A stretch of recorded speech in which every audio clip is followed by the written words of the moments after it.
this capacity, this drive, this invisible force to help.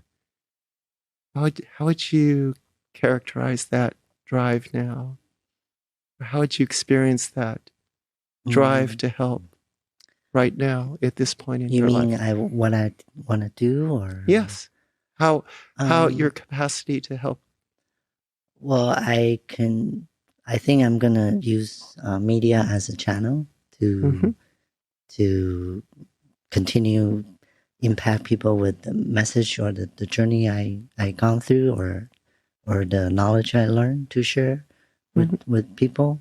That's one. And second one is I want to open a nonprofit foundation under her nickname, and to continue to help people, because that's what she was kind of doing towards this past few years. Yeah, so we've been doing donation, and she's very into Buddhism, because our family is Buddhist. Yeah, and we never really is so religious family, but she was like doing a lot of chanting. She called it I'm doing my homework. Okay. So she does a lot of that. And then another part that's kind of impact me is when she, after she passing, I kind of feel I'm more closer to this religion. In a way, because somehow I just kind of keep hearing about Buddhas. Okay. And her new home is in a temple. Oh, yeah. Okay.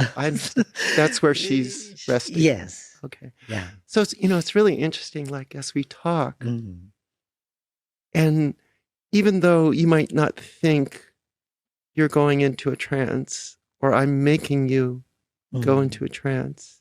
Okay. You're starting to bring out thought and information that's very profound. Okay. You know?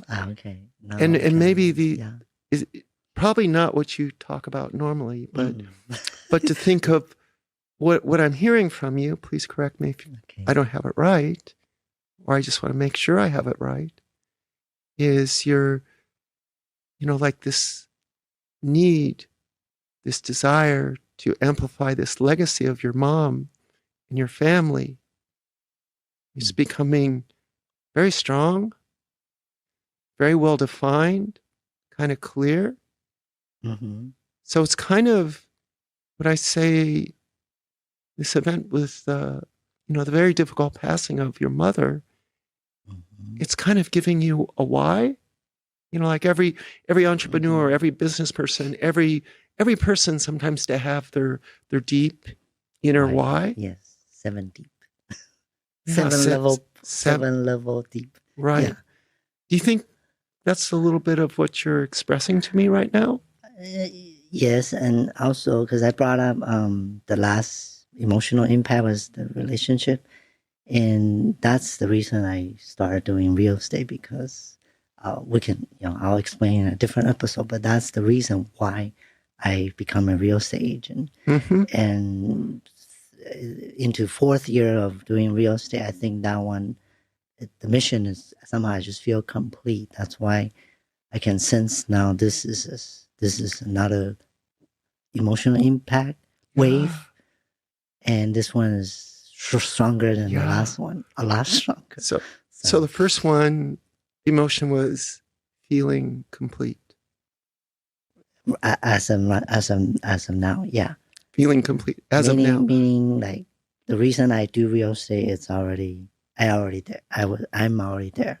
Right. Like, I'm helping, people people who think they cannot buy home, they got turned down. Yeah. Like, or the agent they experience not doing their job. That's what we experienced in the past, and leads to, in results of breaking up. So, So you had that relationship and that breakup. It's kind of like each one of these are profound things. Right. And profound, at times for anybody, they're emotionally profound, deep things, but it seems that last one propelled you to be a real estate agent. Yes. And to feel complete as Shelbe. Complete meaning. So here, let me rephrase. Okay, sure. When you say complete, it made you feel complete. Yeah. How do you experience complete? Just like I mentioned, I'm doing real estate is not because money or commission or the title. It's because I personally experienced a bad service from an agent, and leads to we are arguing as stress, and that's kind of the breaking point of that relationship. And because of that, that made me want to be somebody who's opposite. Find do my best and not give up on my client. That's the right way to say. Yeah. And when I say complete, meaning I've been already. I'm going to continue to have more client, of course. I'm not done with the professional, but I'm just saying that drive is, I already got there. I already passed my test. I got a license and blah blah blah. Okay, but complete as an agent, complete as a woman, complete as a daughter. You mean that last impact? Yeah. I'll say complete as a mission. As a mission. Okay. Yeah, I think. So you completed your mission. Yeah. Okay. I mean, okay, let's hold that right there. Okay. So you completed your mission. How does that feel? It feels good. Feels good? Yeah. Yeah. Okay. And so we're thinking about, earlier we talked about legacy. Yeah. You're talking about creating a legacy. What would that mean to you to create that legacy? Well, right now I'm thinking, carry on my mom's legacy of supporting acceptance and love and unite. So, but for my personal legacy, which I don't have any kids or anybody, so I'm thinking that foundation I was telling you about earlier, that will be the legacy of me and her. Okay. Later on.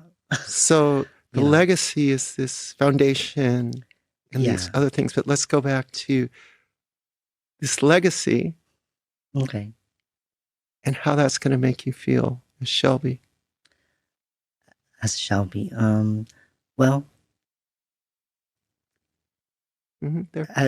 No. That's really good. When you had that, well, let's just stay with that. Okay. What? Well, as Shelbe, meaning, if Shelbe as a trans person, let's say out in the open, it will. I don't know I don't know the future, but as of now, because we don't have a icon or a person that is doing something that make the society or the mainstream people to see, a trans person can be this way. It doesn't have to be work at a grocery store. It doesn't have to be, living on the street or, something like that. Sure. So that's the part that it doesn't have to come from me, personally as my legacy, but if I can impact another person who can do better than me or show this part to the world, then that's still. So, yeah. So to show to the world what a successful person can be. Yeah, because we tend to have this label, I call it. Yeah. What is that label? Meaning, like we will consider us a minority, right?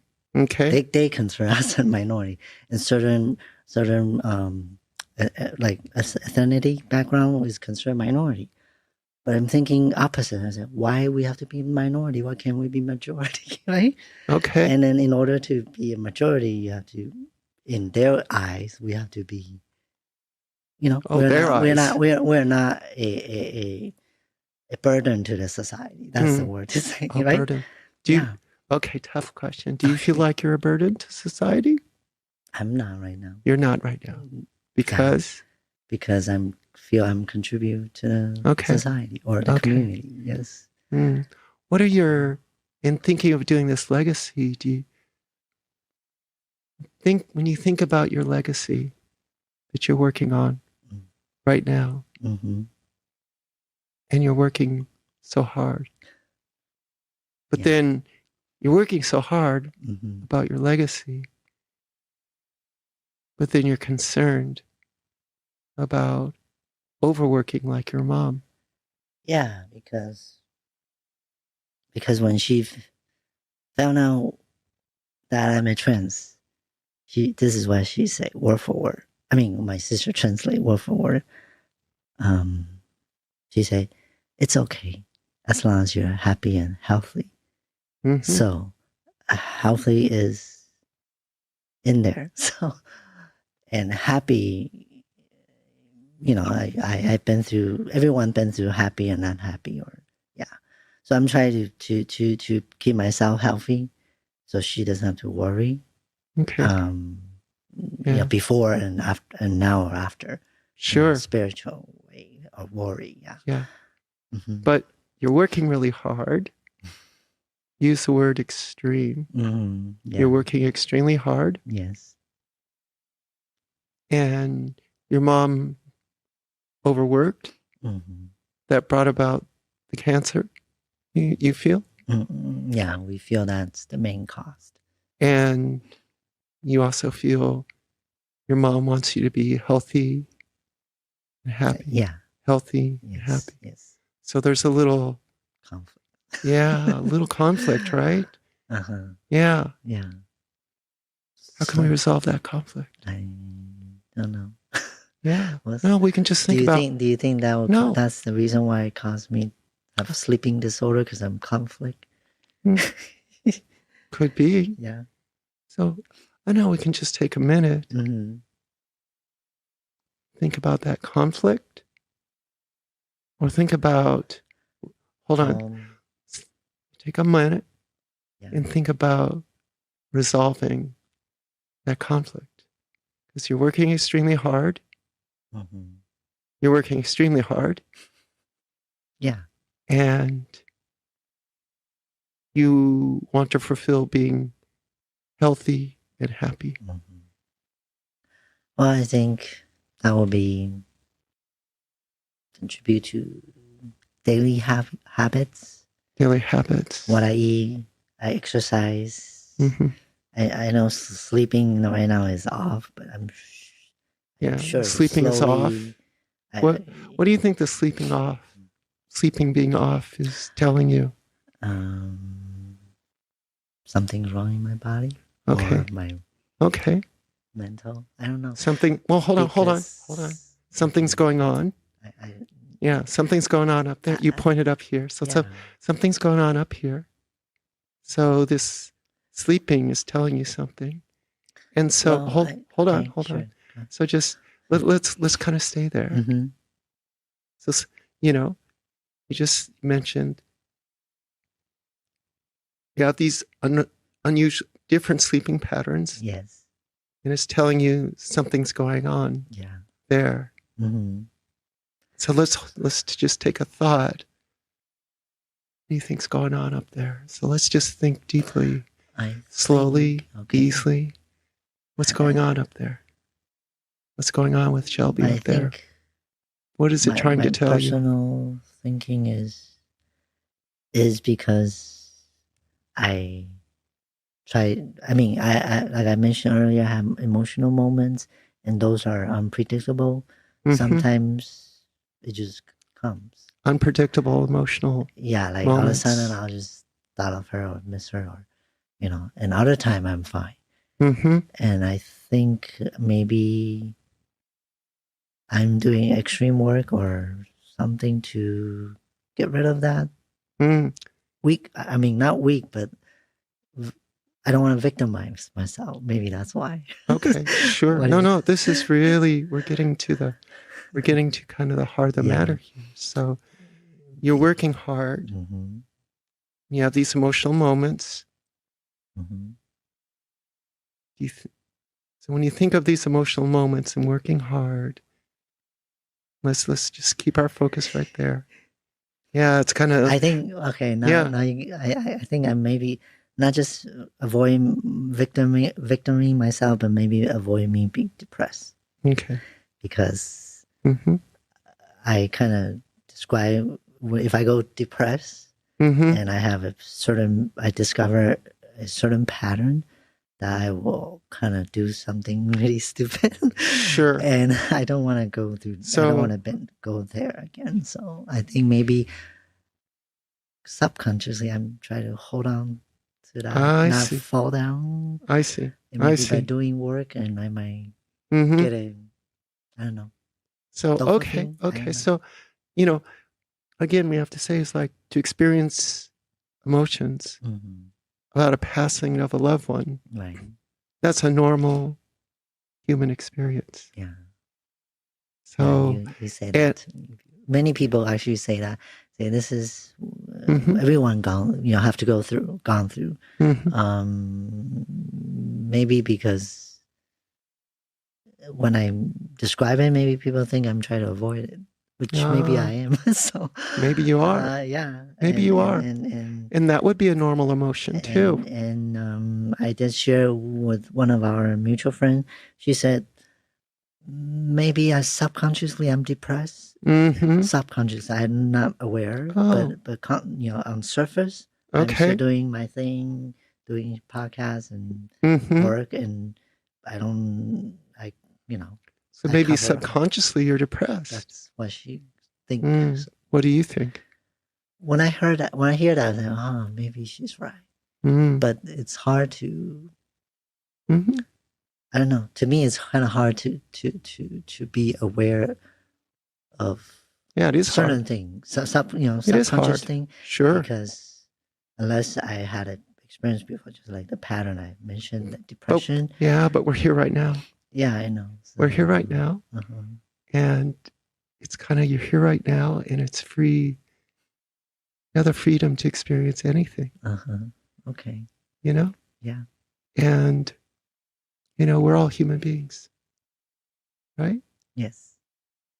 So, maybe it struck a nerve when you heard that from your friend. Yeah. I just kind of like an aha moment. Aha moment. Yeah. Yeah. Yeah.